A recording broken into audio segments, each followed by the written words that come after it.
Si vous devez abattre un arbre, passez le plus clair de votre temps à affûter votre lame, plutôt qu'à vous fatiguer à scier. Connaissez-vous les 7 habitudes des personnes qui réussissent tout ce qu'elles entreprennent? Stephen Covey les a décrites dans son ouvrage The 7 Habits of Highly Effective People.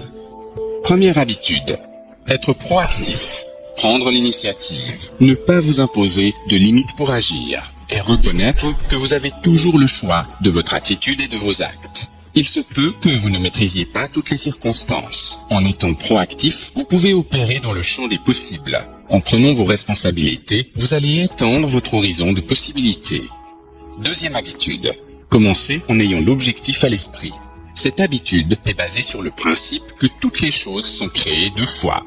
Une fois dans votre tête et une fois dans la réalité. Réfléchissez soigneusement à vos buts. Passez un engagement avec vous-même sur ce que vous voulez vraiment accomplir et écrivez la mission que vous vous assignez. Troisième habitude, les premières choses en premier. Vous pouvez vous améliorer, mais vous devez pour cela faire évoluer votre façon d'agir. Ce qui est secondaire n'est pas prioritaire, et ce qui est prioritaire n'est pas secondaire. Concentrez vos efforts sur ce qui compte le plus, urgent ou pas. Gérez votre temps, développez vos relations et cultivez les opportunités. Quatrième habitude, pensez gagnant-gagnant. Ayez un état d'esprit mû par la recherche de gains mutuels dans toute interaction. Vous favorisez ainsi la résolution de conflits et incitez à chercher des solutions bénéfiques aux différentes parties. Cinquième habitude, cherchez d'abord à comprendre, ensuite seulement à être compris. Diagnostiquez d'abord ce que l'autre souhaite avant de préconiser une solution et efforcez-vous de comprendre systématiquement la position de l'autre avant de vous faire comprendre.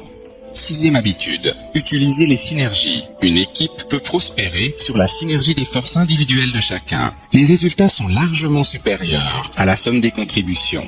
Utilisez aussi le principe de la coopération créative. Ce qui prévaut n'est ni mon opinion ni la vôtre, mais une troisième.